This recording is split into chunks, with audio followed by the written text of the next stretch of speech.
Physical education and yoga की 5th class है ये। वैसे ये 4th क्लास जो कुछ कारणों की वजह से शूट नहीं हो पा रही थी, जिसके कारण मैंने उस क्लास को वहीं रोक दिया और अब इसको आप 5th क्लास मान लें, फिजिकल एजुकेशन एंड योगा की। ठीक है, तो अपन देखते हैं क्वेश्चन। भोजन एवं योगाभ्यास के बीच न्यूनतम कितना समय अंतर होना चाहिए? ऑप्शन सी 2 घंटा। ठीक है, योगी के भोजन को क्या कहा जाता है? तो हमने बताया था उस वीडियो में, मिताहार। क्या बोलते हैं? मिताहार। दोनों इंपॉर्टेंट क्वेश्चन है। ठीक, वहीं से कंटिन्यू है, 4th वीडियो का ही जो रिमेनिंग पार्ट है उसको आप 5th वीडियो मान लीजिए, वही पार्ट यहाँ पर आपको पढ़ना है।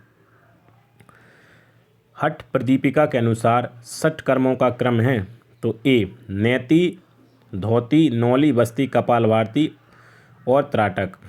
ठीक है, तो इसको आप ऐसा याद कर लें कि लास्ट में क्या है? त्राटक है। क्या है? लास्ट में त्राटक है। तो हमने बताया था आपको षटकर्म क्रिया, षटकर्म क्रिया शुद्धिकर्म क्रिया बोलते हैं अपन। क्या बोलते हैं? षटकर्म क्रिया को शुद्धिकर्म क्रिया बोलते हैं। क्या होता है? नेति, नौली, धोती, वस्ती, त्राटक, कपालभाति। ठीक, तो ये तो अपन ने याद की थी षटकर्म क्रिया, लेकिन इनका क्रम क्या है? तो क्रम सही है।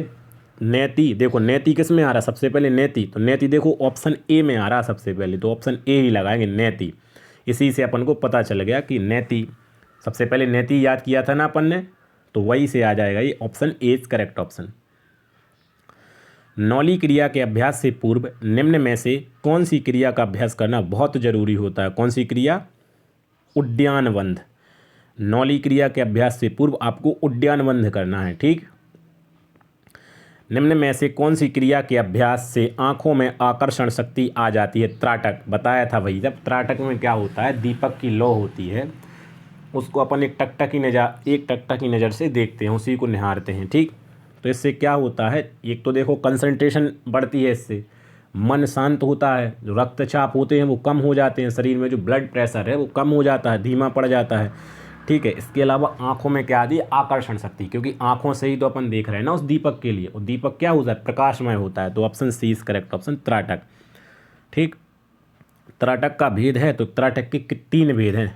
देखो, त्राटक से कर लो त्रि, त्राटक में त्रा आ रहा है शुरू में, तो उससे कर लो त्रि, और त्रि का मतलब क्या होता है? 3।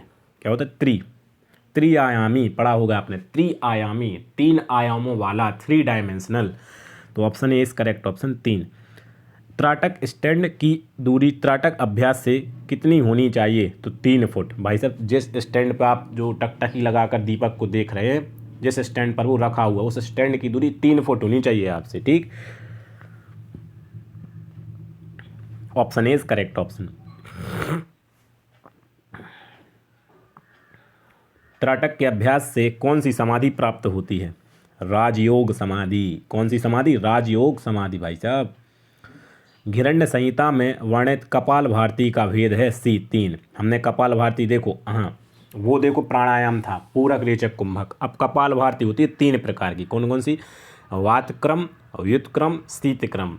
सीधा सीधा याद करेंगे, आपको आना चाहिए ये कपालभाति प्राणायाम, क्योंकि आप देखते होंगे आपके आसपास ज़्यादातर लोग योगा आसनों में सबसे ज़्यादा कपालभाति को करते हैं, और क्या करते हैं? सूर्य नमस्कार करते हैं, प्राणायाम करते हैं। ठीक, और एक पद्मासन करते हैं ज़्यादातर लोग। ठीक है, तो कपालभाति के भेद आपको आने चाहिए। क्या है? वातक्रम, व्युत्क्रम, शीतक्रम। और प्राणायाम क्या होता है? पूरक, कुंभक और रेचक। तो कितने भेद हैं घिरण्य संहिता में कपालभाति के? 3 भेद हैं। Option C is correct option. व्युत्क्रम कपालभाति में तो क्या है? डी। हमें ए और सी दोनों देखा तो हम सीधा डी लगा देंगे, लेकिन पढ़ लो एक बार, फिर भी डायरेक्ट नहीं लगाना है अपन को।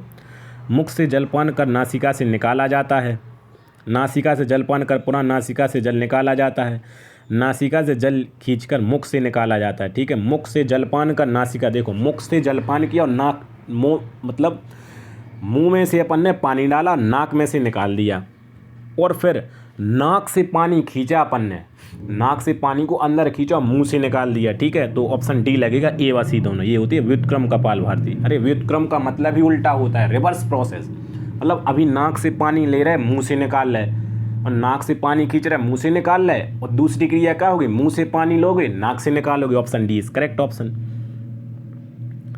घिरण्य संहिता के अनुसार कपालभाति के उपयोग से दूर होता है कफ दोष। देखो कपाल में आ रहा कप, कपाल में क्या आ रहा? कप का आ रहा ना शुरू में, तो का से हो गया कफदोष, सीधा याद कर लेंगे अपन ऐसा। घिरण्य संहिता के अनुसार कपालभाति के उपयोग से क्या दूर होता है, तो कफदोष। का आ रहा तो का से का यहाँ पर टिक लग जाएगा अपन का। घिरण्य संहिता में वर्णित आसनों की संख्या क्या है, 32। घिरण्य ऋषि ने बताए थे ये आसन, किसने बताए थे, घिरण्य ऋषि ने। वो बताए थे कितने आसन होंगे, तो 32 आसन होंगे। Important question. निम्न में कौन सा ध्यानात्मक आसन घिरण्य संहिता में नहीं है, तो कौन है, वज्रासन। भाई साहब वज्रासन होता है खाना खाने के बाद किया जाता है, और घिरण्य संहिता में इसको ध्यानात्मक आसन नहीं माना गया। देखो पद्मासन तो होता ही है ध्यानात्मक आसन, सिद्ध योनि आसन ये तो होता ही है, मुक्तासन भी आप लगभग होता है, हाँ मुक्तासन होता है बिल्कुल, वज्रासन नहीं होता है। ठीक है, वज्रासन को वैसे होता तो ध्यान की अवस्था है, लेकिन उसको प्रॉपर ध्यान की अवस्था नहीं बोल सकते। Option C is correct option. हठयोग प्रदीपिका में देखो एक चीज़ याद कर लो, घिरण्य संहिता में वर्णित आसनों की संख्या है 32। घिरण्य संहिता में वर्णित आसनों की संख्या कितनी है, 32। घिरण्य ऋषि ने बताए थे। लेकिन हठयोग प्रदीपिका में कितने आसन है, 15। कितने आसन है, 15। ठीक है, इसको भी याद करेंगे अपन। निम्न में कौन से आसन में घुटनों के बीच में दोनों पाँवों को छिपाकर रखा जाता है, सिद्धासन में। आप सिद्धासन को गूगल पर डालेंगे, ये क्वेश्चन आप बना ले जाएंगे। ठीक, option A is correct option. घिरण्य संहिता में कुल कितनी मुद्राओं का वर्णन है, 25। घिरण्य संहिता में कुल कितनी मुद्राओं का वर्णन है, 25 मुद्राओं का वर्णन है। निम्न में कौन सा बंध यौन रोगों के उपचार में सहायक है, कौन सा बंध, मूल बंध। मूल मान होती है जड़। ठीक है, तो मूल बंध है सहायक यौन रोगों के उपचार में। Option B is correct option. अपान वायु को ऊर्ध्वगामी बनाने में निम्न में कौन सा बंध महत्वपूर्ण है, कौन सा है, मूल बंध। देखो ऑप्शन में वहाँ पे भी मूल बंध आ रहा था, अपान वायु को ऊर्ध्वगामी बनाने के लिए भी मूल बंध उपयोगी है। Option C is correct option. निम्न में से कौन सा चक्र उड्डयन बंध से प्रभावित होता है, सी मणिपुर चक्र और सूर्यजालिका चक्र। सबसे बड़ा ऑप्शन सी है इसमें, तो अपन सी लगा देंगे ऐसे, तो ये डायरेक्ट याद कर लो। या फिर निम्न में से कौन सा चक्र उड्डयन बंध को प्रभावित करता है, तो ऑप्शन सी मणिपुर चक्र और सूर्यजालिका चक्र। Option C is correct option. योग आत्मा तथा परमात्मा का मिलन है, किसने कहा था, वेरी इंपॉर्टेंट क्वेश्चन आ गया। स्वामी दयानंद सरस्वती ने कहा था योग आत्मा तथा परमात्मा का मिलन है। ठीक है, योगी स्वात्माराम के अनुसार हठाभ्यास की प्रथम अंग है बी आसन। भाई साहब हमने बताया था कि किसी भी अपन को योग शिक्षा चालू करनी है, अपन को योग की कक्षा चालू करनी है। योग की कक्षा को चालू करने से पहले अपन सबसे पहले आसन करेंगे। मतलब अपन योग सिखाने जा रहे हैं बालकों के लिए, किसी के भी लिए, तुम सबसे पहले आसन करेंगे। तो क्या है, योगी स्वात्माराम के अनुसार हठाभ्यास का प्रथम अंग है, तो प्रथम अंग आसन ही तो होगा। Option B is correct option. Swami Swatmarama के अनुसार निम्न में कौन सा हठ साधना के अंग नहीं है, सठकर्म। सठकर्म क्रिया साधना का अंग नहीं। Option D is correct option. हठयोग प्रदीपिका में वर्णित आसनों की संख्या है डी, हमने बताया था 15। तो देखो घिरण्य संहिता में कितने आसन है, 32। देखो फिर यहाँ पर रिपीट करेंगे अपन, घिरण्य संहिता में आसन है 32, घिरण्य ऋषि ने बताए थे। वो हठयोग प्रदीपिका में आसनों की संख्या कितनी है, 15। ठीक, इसके बाद ये जो चारों क्वेश्चन है इसको आप रटना सीधा, वेरी इंपॉर्टेंट क्वेश्चन है। ठीक, एक ना एक क्वेश्चन जरूर आता है इससे, इन चारों क्वेश्चन से। और योग के 4 अध्याय होते हैं। सबसे पहले अपन योग के 4 अध्याय को पढ़ेंगे। कौन कौन से अध्याय होते हैं, देखो ये आप बगल में देखिए, समाधिपाद, साधनापाद, विभूतिपाद, कैवल्यपाद। एक बार फिर से रिपीट करेंगे, योग के 4 अध्याय क्या होते हैं, समाधिपाद, साधनापाद, विभूतिपाद, कैवल्यपाद। एक बार फिर, योग के 4 अध्याय क्या हैं, समाधिपाद, साधनापाद, विभूतिपाद, कैवल्यपाद। ठीक, तो आय के योग में कितने अध्याय होते हैं, तो योग में 4 अध्याय होते हैं। अगर नाम पूछे तो नाम अपन को पता हो गए। अब इसके बाद उसमें कितने सूत्र होते हैं, सूक्तियाँ होती हैं, तो समाधि में होती हैं कितनी, 51। देखो ऐसे याद कर लो, कोई बाबा समाधि ले रहे, तो समाधि लेने जा रहे थे, हमने 51 रुपये चढ़ा दिए। अपन मंदिरों में जाते हैं तो 21 रुपये, 101 रुपये, 51 रुपये का क्या करते हैं, दान करते हैं, क्योंकि शुभ माना जाता है। ठीक, तो समाधि में कुल कितने सूत्र होते हैं, तो भैया समाधि कोई बाबा ले रहे हैं, हमने 51 रुपये जाके चढ़ा दिए उन पर, तो इनमें क्या होगा, ऑप्शन डी लगा देंगे 51। ठीक है, कितने सूत्र होते हैं समाधि में, 51। साधनापाद में कितने सूत्र होते हैं, तो साधना में याद के लिए आप साधना और विभूति में 55 होते हैं। ठीक, तो क्रम से याद कीजिए, पहले समाधिपाद, साधनापाद, विभूतिपाद, कैवल्यपाद। समाधि में कितने हैं? 51। तो साधना में कितने होंगे? 51 में 4 जोड़ दो 55। विभूति में क्या होंगे? वही सेम, कितना? 55। अब बस कैवल्य का और याद कर लो, 34। कितने? 34 सूत्र होते। ठीक है, तो योग के 4 अध्याय, समाधिपाद, साधनापाद, विभूतिपाद, कैवल्यपाद।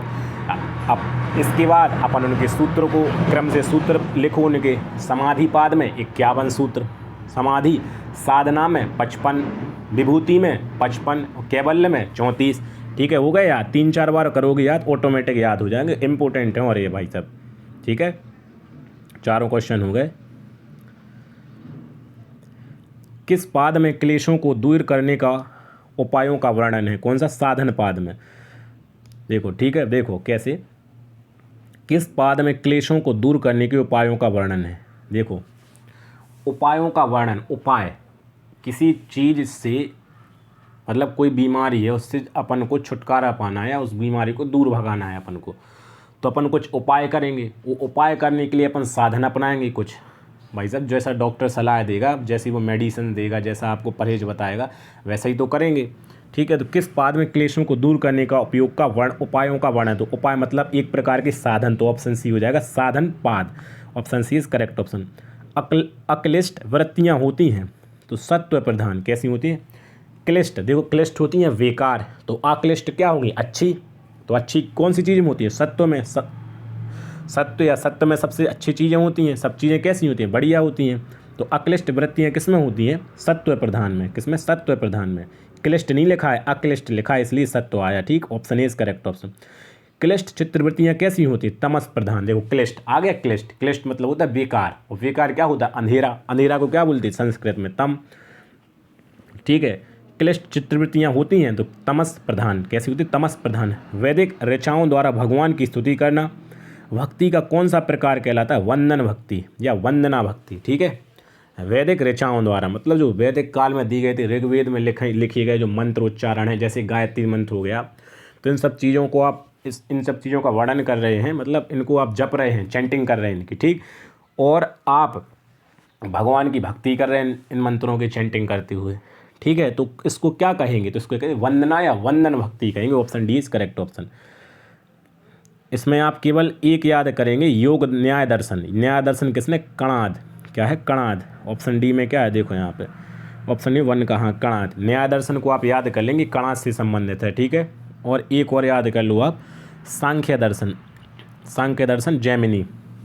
सांख्य दर्शन है तो क्या लगाना है? जैमिनी। ठीक, इसके अलावा ये क्वेश्चन नहीं करना है आपको, नॉट इम्पोर्टेंट।